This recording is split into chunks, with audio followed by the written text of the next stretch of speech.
시장의 문을 쉽게 열어보는 주식학개론 시간입니다. 이 화이자에 이어서 이번에는 모더나발 코로나 백신 개발 소식이 날아옵니다. 자, 그래서 이 소식에 우리 증시에서 코스피는 오늘요 장중 연고점을 또다시 경신하는 모습이 확인이 되기도 했는데요. 자, 반면에 코스닥 쪽에서는 좀 다릅니다. 방향이 좀 엇갈리고 있죠. 1% 안쪽에 하락권 움직임 보여주고 있는 화요일 증시인데요. 자, 주식학개론 오늘은 토마토 투자클럽 문서진 전문가, 김혜진 전문가 이렇게 두 분의 진인을 모셔보고 이야기를 나눠보도록 하겠습니다. 자, 지금 코로나19의 백신 개발 소식 또다시 화제를 모으고 있다는 말씀을 드렸는데 응당 이 내용부터 짚어봐야 되겠죠? 지금부터 바로 들어가 보도록 하겠습니다. 주식경제 이야기 쉽게 풀어보는 지니스탁 지금부터 들어갑니다.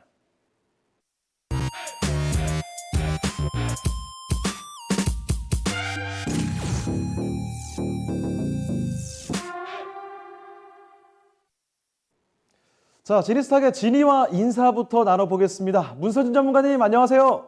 네, 안녕하십니까. 네.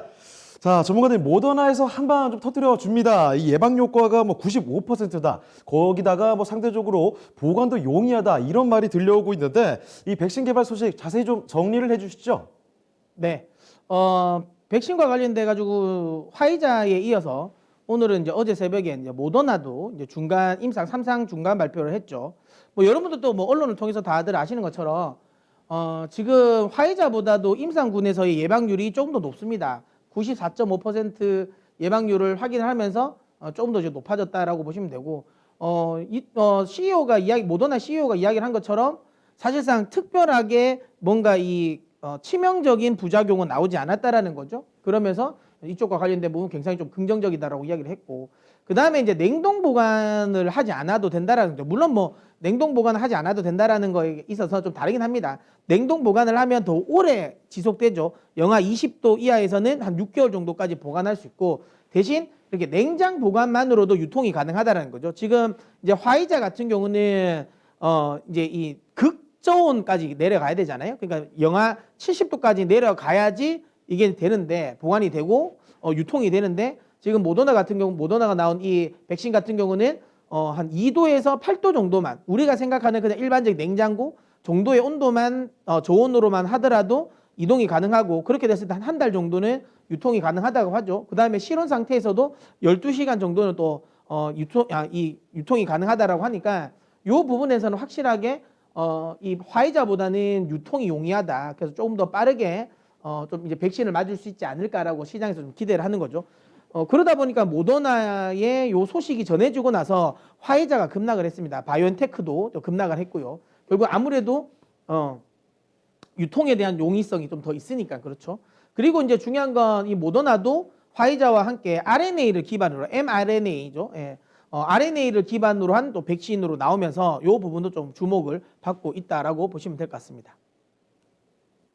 자, 이번에 모더나의 백신 이야기도 사실은 당장 보급이 되고 이런 환경은 아니죠. 앞으로에 대한 일정이 궁금합니다. 그리고 이 백신이 또 시장에는 어떤 영향을 미칠지까지도 체크를 해보죠. 네.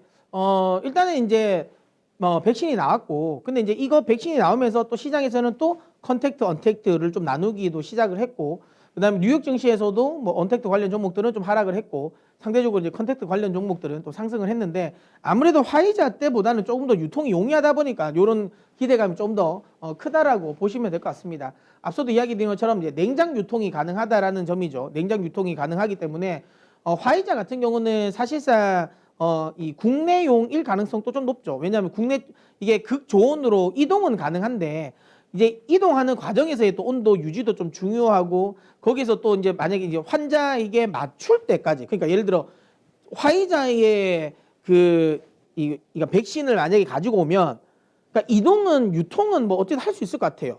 그러니까 수송차에서까지 생산해서 화이자가 보관하는 거, 그 다음에 그걸 고스란히 가서 이 자동차까지 콜드 체인으로는 가능한데, 이게 이제 병원에서 어떻게 보관하냐가 중요하잖아요. 그럼 병원은 이 백신을 보관하기 위해서 막대한 돈을 들여서 극저온 냉장고를 본인들이 그러면 설치를 할까라는 거죠. 그럼 쉽지가 않단 말이죠. 그러면 화이자 같은 경우는 그렇게 되면 백신을 미리 주문하고 주문 받자마자 바로 맞아야 되는데, 이게 사실상 좀 쉽지는 않단 말이죠.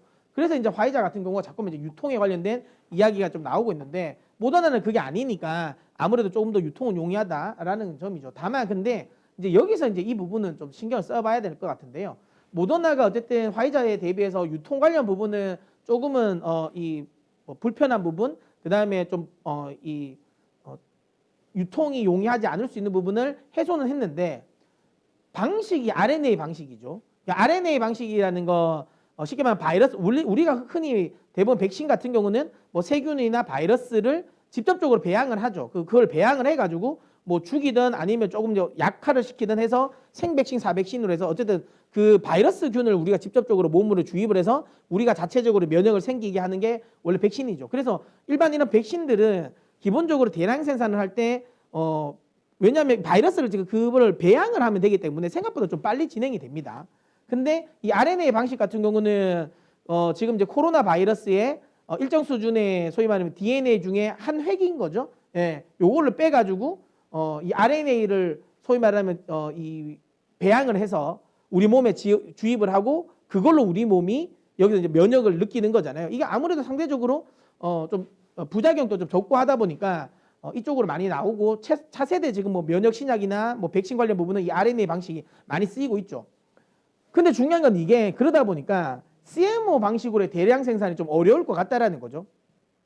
일반적인 사백신이나 생백신이 아니다 보니까 RNA 방식이다 보니까 여기에 대한 레시피를 소위 말하면 이런 모더나나 화이자가 위탁 생산 업체에게 뭐 완벽하게 공개할 것이냐라는 거고, 그 다음에 RNA를 배양하는 관련 부분도 기술력이 또 있는 회사들이 또 특별히 또 따로 있잖아요. 일반적인 백신 회사들이 이렇게 다 일반 백신처럼 배양할 수 없으니까 여기에 대한 기술력을 갖추고 있는 회사들도 많지가 않다라는 점. 그래서 이게 대량 생산을 하는 데까지 시간이 좀 걸린다는 거죠. 그러니까 만약 물론 이제 그 뒤에 나올 존슨앤존슨이라든지 그 다음에 지금 아스트라제네카 같은 경우는 좀 다른 방식이죠. 이게 다른 방식으로 해서 조금 이제 배양이 조금 더 용이하게 나오고 있긴 한데 어쨌든 지금 현재 이 RNA 기반으로 했을 때는 대량 생산은 상대적으로 좀 어렵지 않을까라는 거고, 그 다음에 이제 이 부분도 있습니다. 이게 서구인들이 생각보다 백신 접종에 굉장히 좀 부정적인 생각을 가지고 있는데 이게 지금 최근에 조사한 거거든요. 여기 보시면 아시겠지만 우리 입장에서 좀 이해가 안 되죠. 백신이 나오면 맞을 것 같은데, 예. 지금 만약에 94% 중간 결과라면 임산대 군에라도 내가 들어가서도 내가 맞고 싶다는 생각도 들 정도인데 지금 보시면 아시겠지만 지금 러시아 같은 경우는 좀 거의 안 맞겠다는 게 절반이고요. 프랑스도 40%죠. 그다음 미국 같은 경우도 30%입니다. 전부 다 독일, 이탈리아, 뭐 스웨덴, 스페인 전반적으로 다 30% 이상이 3분의 1이 국민의 3분의 1이 백신 나와도 안 맞겠다라는 거예요. 그러니까 이게 뭐냐면 백신에 대한 믿음이 또 강하진 않는 거죠. 이거 지금 이렇게 급하게 만들어낸 건데 내가 맞아서 코로나에 안 걸리고 차라리 백신 때문에 문제가 생길 수 있다라는 불신이 또 있습니다. 그러다 보니까 이제 이런 거죠. 아, 그러면 나는 안 맞고 내가 위생 관리는 내가 철저히 할 테니까 다른 사람들이 맞아서 이 백신, 그러니까 소위 말하면 이 바이러스가 좀 없어지면 내가 안 맞아도 되지 않을까라는 소위 말하면 심리들이 좀 많다라는 거예요. 나는 내가 열심히 관리해서 내가 안 걸릴 자신이 있으니까 백신 안 맞을게. 대신 다른 사람들 좀 맞아. 그리고 다른 사람들이 바이러스 안 걸리면 결국 나도 안 걸리는 거 아니냐라는 거죠. 그러면 백신 이런 이제 서구 쪽에서의 이런 마인드가 강하면 백신 접종 속도도 상대적으로 좀 늦어질 가능성이 높은 거죠. 그러면 코로나 종식까지는 조금 더 생각보다 시장이 생각하는 것보다는 시간은 조금 더 많이 걸릴 가능성이 높습니다. 그렇기 때문에 이번에 이 모더나 관련 이슈로 인해서 또 한번 뭐 이게 코로나가 조기에 종식될 것이다라는 기대감을 가지는 건 제가 보기엔 너무 지나치게 앞서 나가는 투자 전략이 아닌가라는 생각이 들고요. 계속 강조드리고 있습니다. 지금은 코로나 뭐 종식, 그다음에 언택트, 컨택트 이렇게 뭔가를 뭐 코스피, 코스닥 명확하게 뭔가를 나눠서 투자하기보다는 결국에는 내년에 시장이 갈 수밖에 없는 섹터들, 그런 섹터들을 좀 중심으로 매수를 하셨으면 좋겠다라고 생각하고요. 뭐 최근 들어 제가 계속 강조드리고 있는 그 섹터 이제 뉴스, 네트워크, 그다음에 이제 EV, 그다음에 윈드, 그리고 세미컨덕터. 그러니까 뭐 5G, 2차 전지, 풍력, 반도체. 그래서 뉴스에 좀 집중하시는 게 맞지 않을까라고 생각합니다. 네, 이렇게 코로나 그 백신이죠. 모더나발 코로나 백신 개발 이슈까지 정리를 해봤으니까요. 이 부분 참고를 해보시길 바랍니다. 자, 그럼 김혜진 전문가도 이제 불러보도록 하겠습니다. 주식학개론 강의를 들어보도록 할 텐데, 자, 오늘 섹터는요. 코로나19가 지금 재확산 국면을 보여주고 있긴 하지만 코로나로 인한 경기 충격, 이 경기 저점을 좀 지나갔다는 인식하에 요즘에 꿈틀거리고 있는 섹터가 있습니다. 바로 이 건설주인데요. 건설주에 대해서 집중 공략을 해보도록 하겠습니다. 자, 주식학개론 오늘의 페이지 지금부터 열어보겠습니다.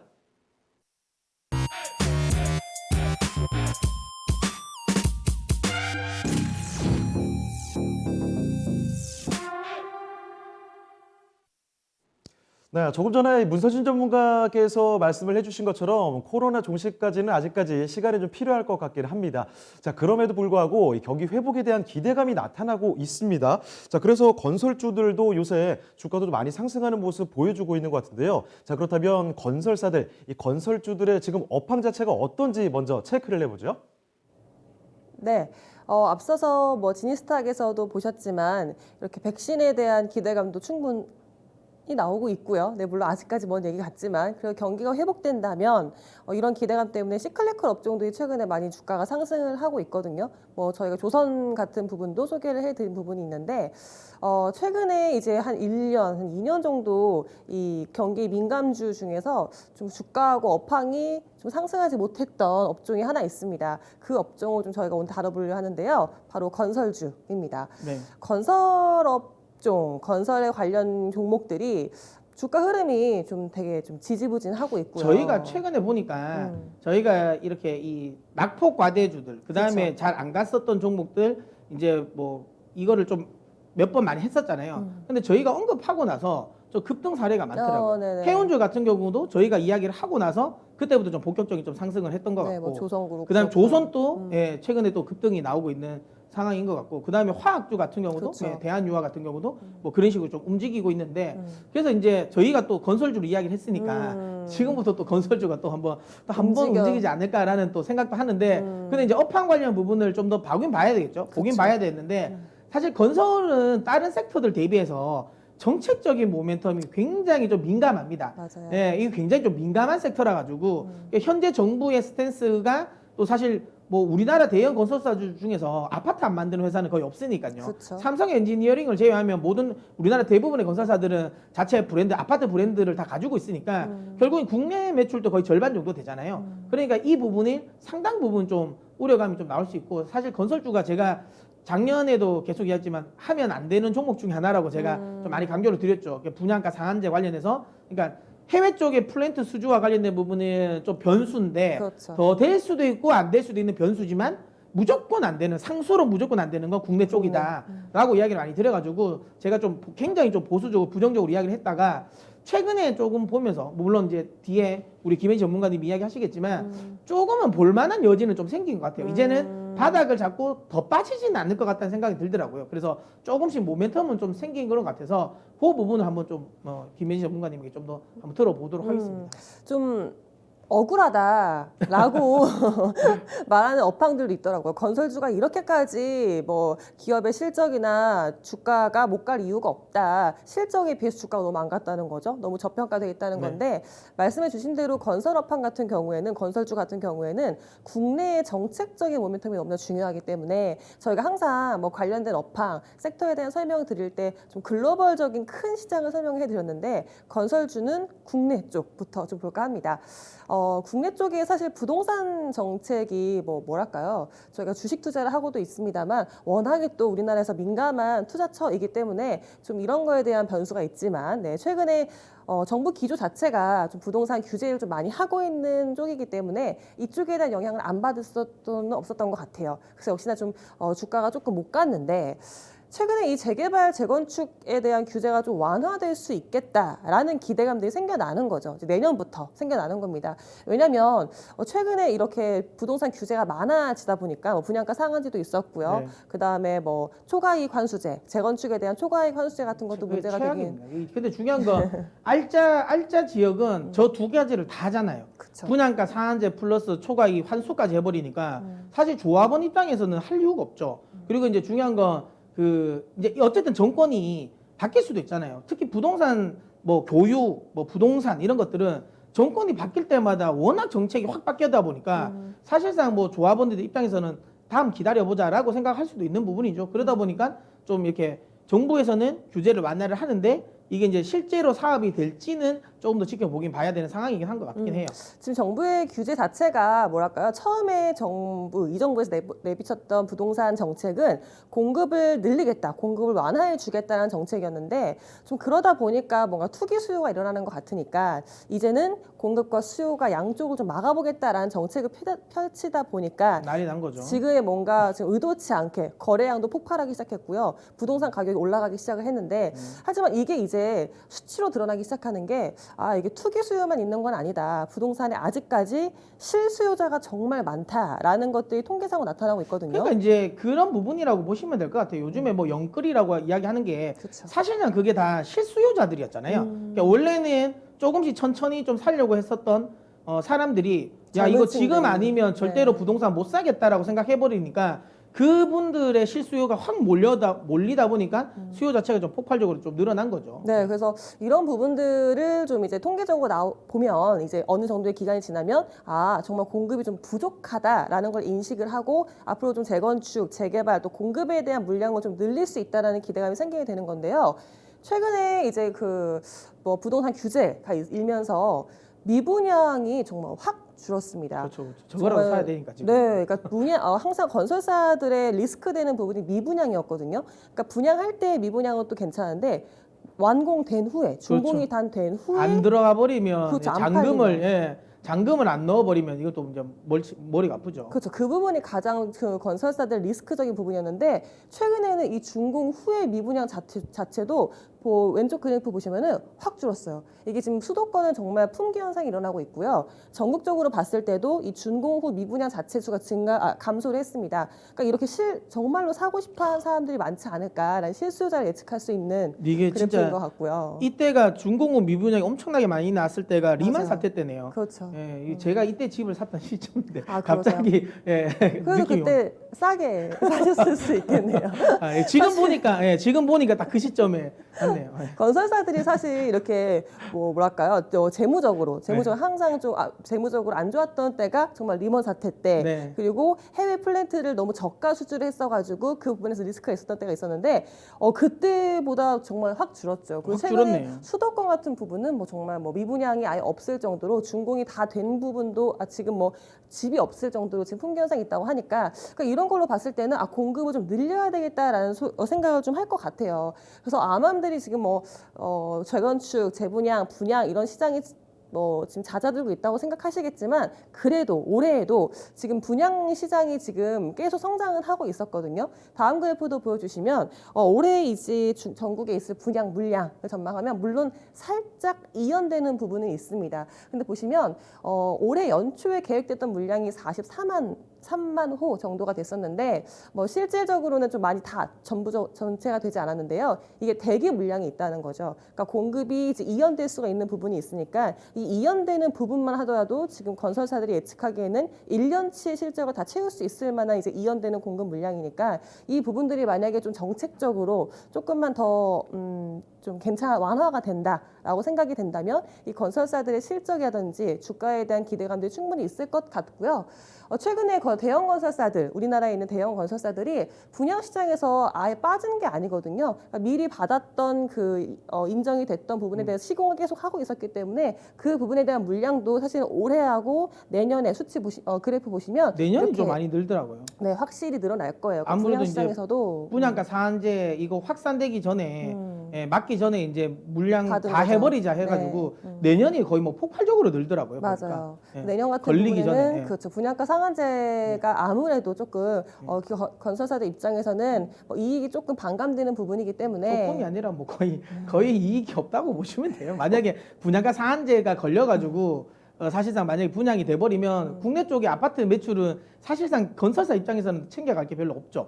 예. 그렇죠. 왜냐하면 이제 우리 건설사들이 그나마 마진을 남겨 먹었던 게, 그러니까 우리는 후분양이 아니잖아요. 네. 선분양이기 때문에 이 부분까지의 맥스를 확 주는 느낌인데 이게 사실상 이게 분양가 상한제가 가버리면 후분양 느낌이 나와버리니까 아무래도 조금 약할 수 있죠. 그래서 오히려 내년에 그거 맞기 전에 물량이 확 들어오니까 오히려 내년에 뭐 건설사들의 국내 쪽의 매출은 좀 좋아질 것 같긴 한다는 생각이 들더라고요. 네, 맞습니다.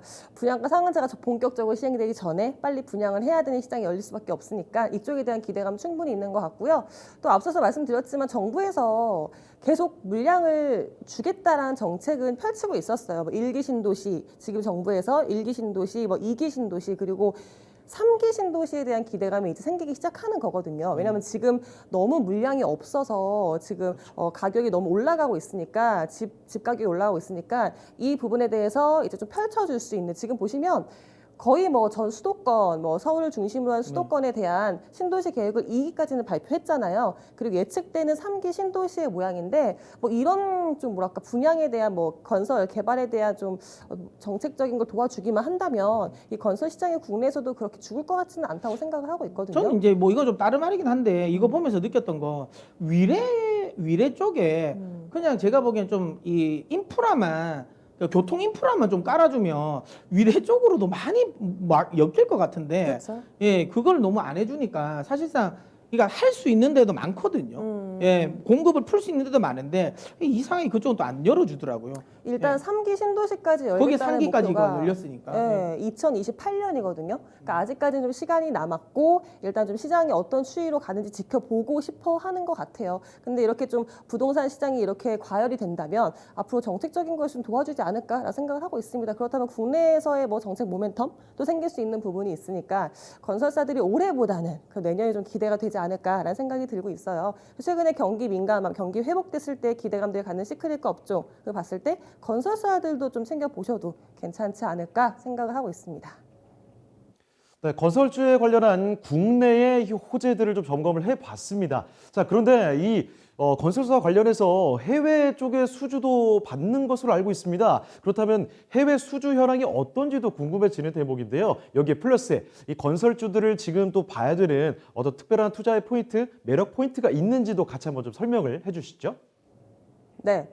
건설사들의 뭐 아까 문소영 전문가님께서 건설사들의 실적에서 뭐 해외 쪽이 변수고 네. 국내 쪽이 상수다라고 말씀하셨는데 올해는 달랐습니다. 뭔가 해외 쪽의 수주가 상수고요. 그다음에 국내 쪽이 좀 변수가 된 느낌이 네. 있었는데 해외 쪽에 발주됐던 수주 프로젝트가 꽤 견조했어요. 그래도 올해 뭐 코로나 때문에 물론 뭐 예상치보다는 조금 이연되기도 하고 취소된 물량도 있습니다만 그래도 국내 건설사들이 해외에서의 프로젝트를 잘 많이 가지고 왔었거든요. 기대했던 것만큼 가지고 왔고요. 그리고 전년 대비해서 2019년 대비해서 3.6%의 늘어난 수치를 나타냈으니까 해외 쪽에서의 발주가 오히려 더 기대가 되는 부분이 있고요.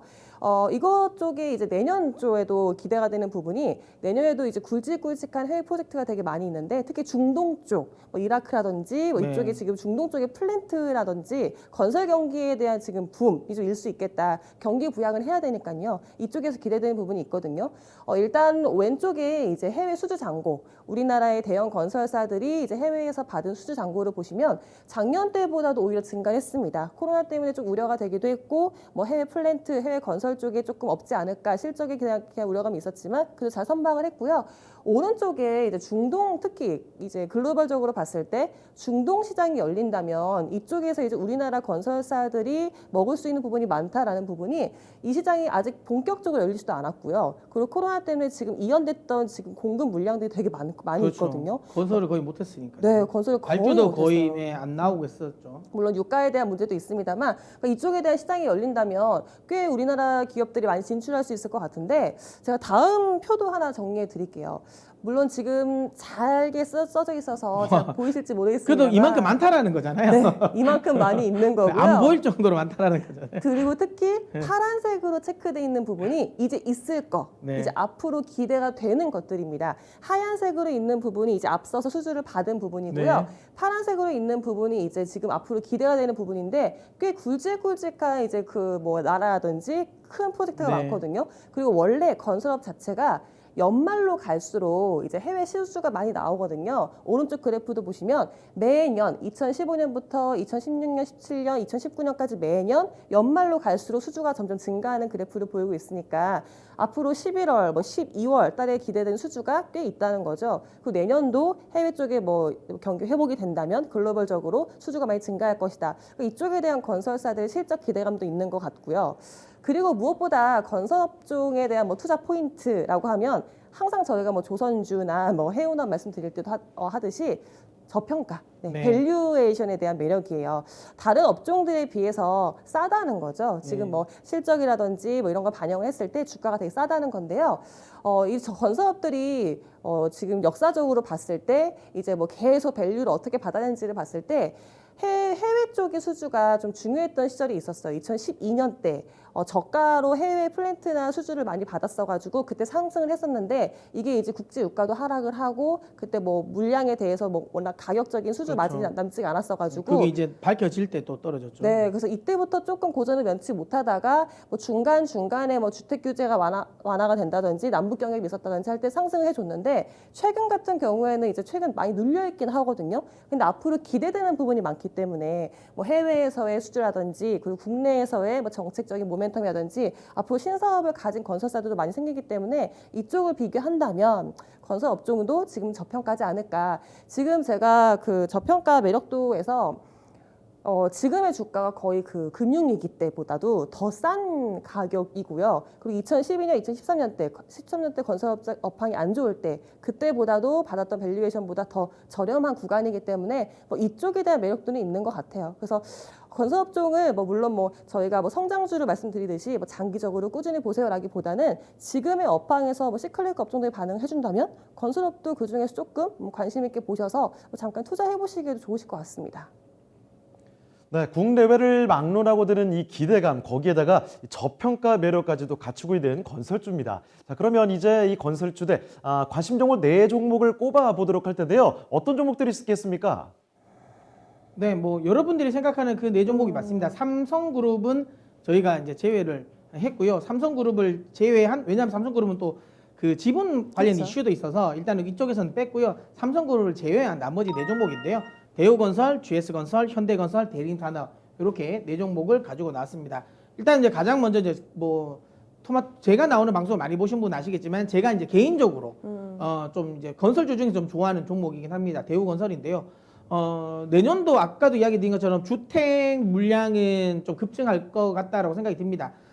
아무래도 이제 분양가 상한제가 이제 지금 계속 시행은 되고 있는데 아직까지는 특수 지역에 하는 거고 나머지 근데 이게 결국에는 내년에 전국적으로 다 이제 확산될 가능성이 높다라는 거죠. 그럼 그 전에 일단은 빨리 이제 빨리 분양해가지고 마무리 짓겠다라는 건데 그래서 그 물량이 내년도에 아주 폭발을 합니다. 표를 보시면 아실 건데요. 보신 것처럼 올해까지 이게 지금 수주 잔고 부분인데 이게 이제 잔고 내 주택 건설 비율인데 올해보다 내년에 더 많이 올라간다라고 보시면 될 것 같고요. 제가 그 표를 안 가지고 나왔네요. 다음 표 혹시 하나 볼까요? 다음 표가 아니군요. 예, 그래서 그 중에서 이제 신규 이제 물량 자체가 굉장히 분양 물량이 굉장히 많이 늘어난다라고 보시면 되고요.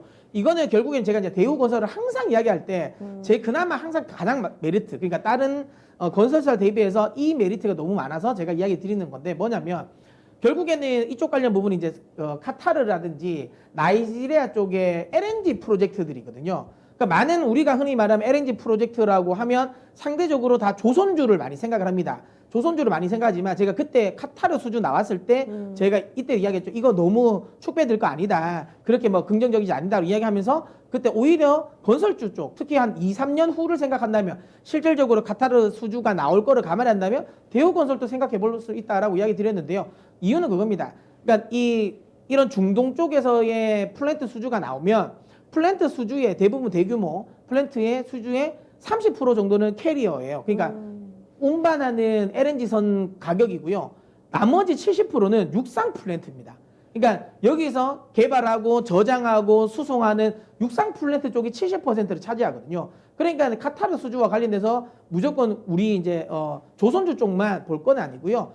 여기 이제 건설주 쪽, 특히 대우건설 같은 경우는 이 LNG 플랜트에 대한 레퍼런스가 굉장히 많습니다. 국내 이런 이 건설사 중에서는 가장 많은 레퍼런스를 가지고 있고 특히 카타르와 이쪽 관련해 계속 좀 긍정적인 이 관계를 아직까지 유지하고 있는 상황이라서 카타르 쪽에서 이 플랜트 관련 이슈가 나오면 충분히 더 나올 거라고 보고요. 그다음에 이제 나이지리아 쪽에 또 LNG 프로젝트와 관련된 부분도 지금 대우건설이 또 수주를 받을 가능성이 높기 때문에 LNG 관련 쪽에 또 기대감도 좀 가질 수 있다라는 점을 감안해서 건설주 내에서는 저는 개인적으로는 가장 좀 긍정적이라고 보고요. 다만 코로나 종식 시점이 좀 중요합니다. 왜냐하면 코로나 때문에 지금 뭐 중동이나 이쪽도 거의 다 스톱이 된 상태이기 때문에 이게 얼마나 빨리 종식되냐에 따라서 매력도는 조금 더 올라갈 가능성이 있기 때문에 이걸 좀 보면서 매수를 하셨으면 좋겠다라는 생각이 들고요. 그래서 제가 드린 점수는 9점을 드리도록 하겠습니다.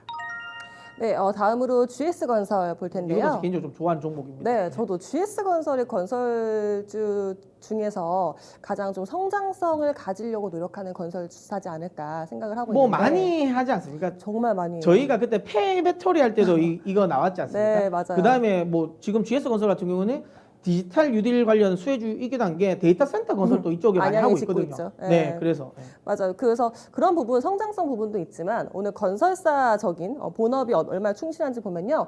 일단 GS건설이 하고 있는 아파트 브랜드가 정말 높은 좀 인지도가 있다고 할까요? 자예요. 그렇죠. 자이. 네, 그래서 국내에서는 뭐 재건축, 재개발을 할 때 이 자이 쪽에 대한 뭐랄까요 수요가 되게 많다고 하더라고요. 왼쪽 표도 보시면 최근에 뭐 선호도를 조사를 했을 때 꾸준하게 뭐 어느 뭐 조사 업체에서도 조사하더라도 자이가 되게 좀 1위를 차지하고 있는 모습을 볼 수 있고요. 이게 보통 최근에 건설사들이 아파트 브랜드를 프리미엄 브랜드를 또 따로 또 만들고 있거든요. 그렇죠, 많죠. 무슨 서밋도 붙이고 맞아요. 뭐 아크로도 아크로. 나오고 네, 맞아요. 그런 식으로 좀 약간 대중적인 뭐 브랜드도 있고 그다음에 좀 프리미엄 아파트 브랜드의 이름을 짓고 있는데 자이는 없습니다. 자이는 유일하게 지금 건설사들 중에서 자이는 뭐 프리미엄이든 아니든 그 공용 사용을 하고 있는 부분이 있는데 이 높은 좀 인지도로 인해서 이쪽에 대한 건설사 뭐 정책적인 것도 생기고 내년에 또 건설이 지금 분양이 많이 생긴다고 했으니까 그쪽에 대해서 수혜를 받을 수 있지 않을까 생각을 하고 있고요. 그래서 최근에 뭐 오른쪽 그래프도 보시면 뭐 이제 전국에 뭐 이런 말들이 있죠. 뭐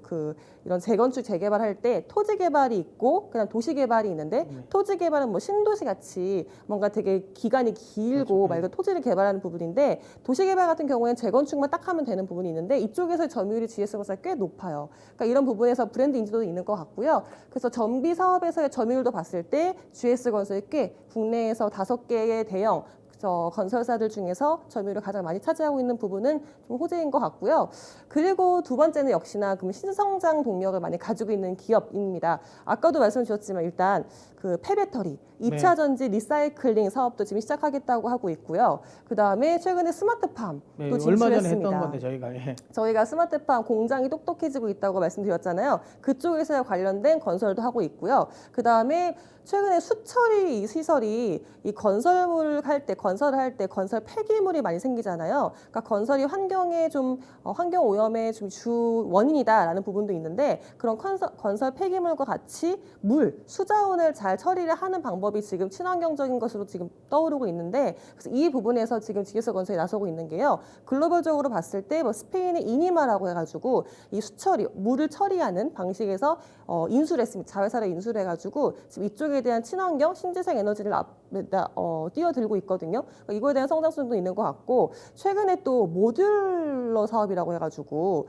건설이 이제 그 현지에 가서 짓는 게 아니라 GS건설 공장에서 지어가지고 조립만 하는 거예요. 예. 네, 실어서 가서 조립만 하는 사업이 있는데 레고처럼 하는 거고. 그렇죠. 그러니까 이게 지금 공사 기간을 단축시킬 수 있으니까 공기를 단축시키고 매출에도 빨리 적용이 될 수 있는 부분이 있기 때문에 이게 건설사들이 좀 빠르게 좀 이쪽 시장을 뛰어들려고 하고 있거든요. 이게 보니까 제가 알고 있기로는 이게 중국에서 지금 제일 활발하게 하고 있거든요. 맞아요. 그래서 이게 근데 이제 그러니까 아주 고층은 아직은 좀 못 불안하다, 하죠. 불안하다 하는데 중국은 그냥 하더라고요. 맞아요. 아주 고층도 하고 있는데 불안하다고 하는데 중요한 건 이렇게 지금 좀 단층은 이게 확실하게 안정성이 좀 어느 정도 보장이 된다고 하더라고요. 그래서 그 단층의 그 모듈화 사업의 가장 큰 시장이 미국하고 유럽. 그렇죠. 그러니까 미국은 아무래도 높은 것보다는 네. 일반 주택들을 많이 지으니까 단독주택이 많잖아요. 네, 네. 그리고 이 부분도 최근에 코로나로 인해 가지고 집콕 생활을 많이 하시면서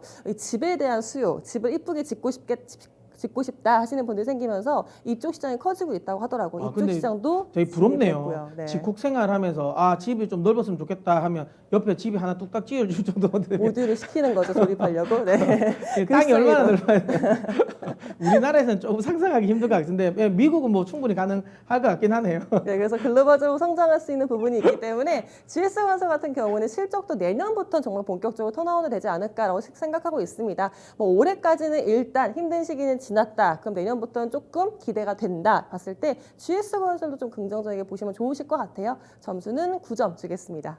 네, 참고로 GS건설은 해외 쪽에서는 베트남 쪽 매출도 있거든요. 맞아요. 그게 이제 내년부터 나오는데 지금 GS건설 아까도 했지만 다른 건설사들이 대부분 주력의 수주 해외 쪽에 발주를 받을 수 있는 주력 지역들이 대부분 다 코로나로 인해서 다 사업이 좀 약간 정지돼 있는 상태인데 GS건설 같은 경우는 베트남도 사실상 코로나가 우리나라처럼 방역이 지금 잘 돼 있는 상태잖아요. 그러다 보니까 수주가 다른 해외 수주보다는 발주가 좀 빨리 나올 것 같다는 쌓여있어요. 네. 생각이 드네요. 자, 그다음에 현대건설 보겠습니다.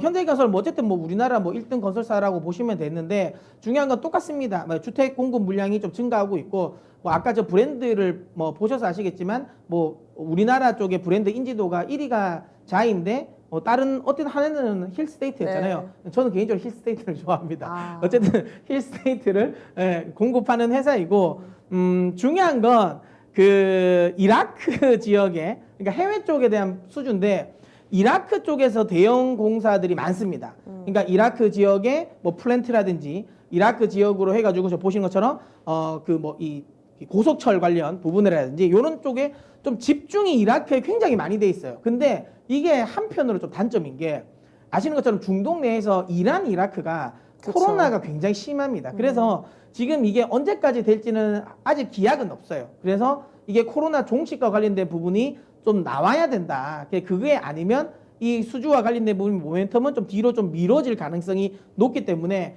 이 부분은 좀 우려스럽다. 하지만 중요한 건 코로나가 종식되면 또 이게 또 빨리 또 수주가 왜냐하면 지금 앞서 이야기 또 하셨겠지만 글로벌적으로 어쨌든 코로나가 종식되면 경기 부양을 해야 된단 말이죠. 그럼 거기에서 아무래도 또 인프라 투자가 많이 진행될 가능성이 높고 그 과정에서 이렇게 수주가 많이 이어질 가능성이 높다라는 거고 현대건설 역시도 지금은 이제 주택 잔고가 계속 올라갑니다. 내년에가 오히려 수주는 훨씬 더 많다라는 점 뭐 참고하시면 될 것 같고요. 다만 현대건설은 앞서도 이야기드린 것처럼 좀 이라크에 대한 이게 이제 코로나에 너무 좀 민감하다라는 거고 가장 중요한 거 현대건설은 이게 이 남북 이슈에서 자유로울 수가 없어요. 벗어나지 그러니까 못하죠. 뭐 사실상 건설업 본업이 좀 잘 가도 남북 경협 관련 이슈가 좀 안 좋아 버리면 거기에 좀 묶일 수도 있는 거라서 남북 경협 이슈에 따른 주가 변동성이 워낙 커가지고 나는 혹시 바이든 당선인이 됐을 때도 남북 관계가 더 좋아질 거다라고 생각하신다면 사실 다른 건설사 대비해서는 이걸 사시는 게 맞겠죠.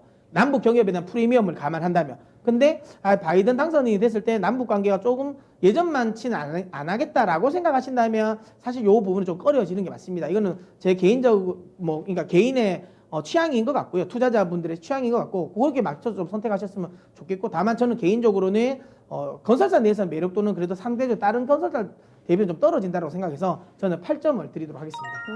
네, 마지막으로 대림산업 짧게 보겠습니다. 일단 국내에서 가장 오래된 역사와 전통이 있는 80년 정도가 된 건설사죠. 그래서 우리나라에서 뭐 최초로 해외 프랜트를 딴 부분도 있고 해외 대형 뭐 프로젝트를 딴 부분도 있고 베트남이든지 중동이든지 이쪽에 대한 레퍼런스 가지고 있는 기업이 대림산업이고요. 일단 말씀드렸지만 내년에 신규로 착공되는 그리고 아파트 이편한 세상 같은 경우도 그렇고 아크로 같은 경우는 최근에 많이 생기고 있거든요. 이쪽에 대한 공급 물량이 증가할 것이라는 기대감이 충분히 있습니다. 그래서 국내에서의 정책적인 모멘텀이 있을 것 같고 근데 최근에 지금 대림산업 같은 경우에는 지금 분사를 하거든요. 그 유화 케미컬적인 부분이랑 건설적인 부분을 지금 분할하기로 했는데 이쪽에 대한 이슈는 장기적으로 봤을 때는 뭐 그렇게 나쁘지 않은 것 같아요. 긍정적인 것 같아요. 근데 뭐 단기적으로 봤을 때는 정신산업. 근데 이 분할이 되게 되게 좀 지주사 하나 떼고 그 다음에 이제 케미컬 떼고 건설 떼고 그다음 케미컬 부분은 또 물적 분할해가지고 100% 자회사로 두더라고요. 좀 복잡하더라고요. 다음 달에 시행이 되는데 이게 지분 가지고 있으신 분은 좀 복잡해서 그렇죠. 좀 장기적으로는 괜찮은데 괜찮은 이게 것 같아요. 하지만 이제 단기적으로는 확실하게 좀 이런 분사 관련 부분 나는 사실 뭐 국내 그러니까 건설만 보고 했다 아니면 이편한 세상 플랜트만 보고 보고 했는데. 했는데 이 부분이 조금 뭐 상황이 또 다를 수도 있는 부분이라서 그렇죠. 특히 아까도 얘기했지만 플랜트 부분은 또 물적 분할을 해버리는 거라 가지고 그렇죠. 요게 조금은 또 갈릴 수도 있어서 요 부분 좀 저도 개인적으로 조금 불편할 것 같긴 합니다. 좀 흔들릴 것 같아요. 단기적으로는. 네, 그래서 뭐 이쪽에 대한 점수를 주자면 다른 건설사들보다는 조금 뭐 좀 봐야 되지 않을까라고 해서 점수는 8점을 주겠습니다. 자, 그러면 이제 오늘의 하이라이트 보도록 하겠습니다. 탑픽 종목도 꼽아주시죠. 네, 뭐 개인적으로는 대우건설을 굉장히 긍정적으로 보고는 있는데 사실상 노이즈가 그래도 건설사 중에 가장 없는 건 대우건설도 해외 플랜트 쪽에 대한 노이즈는 또 있거든요. 아직까지 이제 저가 수주 받은 게 물량이 또 아직 다 털린 게 아니기 때문에 거기에 대한 리스크가 있어서 일단 그런 노이즈가 가장 작은 GS건설을 저희는 탑픽으로 선정해 드리도록 하겠습니다. 지금 뭐 이야기했지만 건설주가 시장의 주도주 역할을 할 것 같지는 않습니다. 하지만 단기적으로 저가 매수에 대한 유입은 좀 기대해 볼 만하고 그다음에 지금 현재 시장이 아직까지는 시장이 안정되지 않다 보니까 성장주 쪽으로는 여전히 오늘 또 수급 좀 빠지잖아요. 그러면서 이제 아무래도 지금 뭐 실적 관련 부분에 대한 매출이 있는 쪽은 그런 부분에 대한 뭐 단기 기대감이 있기 때문에 뭐 GS건설 매수해 볼 만하다라고 보고요. 매수가 목표가는 한 4만 원, 손절가는 26,000원 정도 설정하고 대응하시면 될 것 같습니다. 자, GS건설 목표 주가는 4만 원입니다. 손절가는 26,000원이니까 이 부분까지 고려를 해서 대응을 해나가시면 좋을 것 같습니다. 자, 그리고 탑픽 종목 이전에 말씀드렸던 종목 중에 목표가에 도달한 종목이 있어서 말씀을 드리겠습니다. 10월 20일에 추천을 해주셨던 종목인데 얼마 되지 않았어요. 현대미포조선이 최근에 정말 엄청난 주가 상승을 보여줬습니다. 자, 그래서 이제 목표가에 도달을 했는데 4만 원 위에 올라섰죠. 자, 이거 잠깐 리뷰 좀 해주실까요? 네, 생각보다 빠른 빨리. 시일 내에 꽤 높은 수익률을 내서 뭐 개인적으로 좀 기쁘다고 생각이 들고요. 조선주 내에서 가장 긍정적입니다. 왜냐하면 해양 플랜트 쪽에 노이즈가 가장 없어요. 익스포저가 가장 없는 회사이기 때문에 현대미포는 내년에도 전 잘 갈 거다라고 생각이 들고요. 뭐 여전히 저는 긍정적입니다. 다만 이제 신규 매수는 눌림목을 이용해야 되겠죠. 최근에 많이 올랐으니까. 하지만 가지고 계신 분이라면 5만 원까지는 충분하다라고 보기 때문에 더 추가적으로 저는 5만 원까지 홀딩하셨으면 좋겠습니다. 나 이렇게 탑픽 종목 목표가에 도달한 종목까지도 체크를 같이 한번 해주시길 바랍니다. 자, 그럼 이제 주식학개론 이제 마칠 시간이 다가왔습니다. 조금 아쉽게도 이 코스피가 지금은 하락 전환돼 있는 상황입니다. 자, 그리고 코스닥도 이전보다 낙폭을 더 높여가고 있는 상황인데 이 상황에서 마지막까지 좀 신중한 판단이 필요할 것 같다는 말씀 드리도록 하겠습니다. 자, 오늘은 여기서 마치도록 하겠습니다. 지금까지 다양한 투자 판단에 대한 도움 말씀드렸습니다만 특정 종목의 상승과 하락을 보장하지는 않습니다. 이 점 명심해 주시고요. 그럼 저희는 내일 이 시간에 다시 뵙겠습니다. 고맙습니다.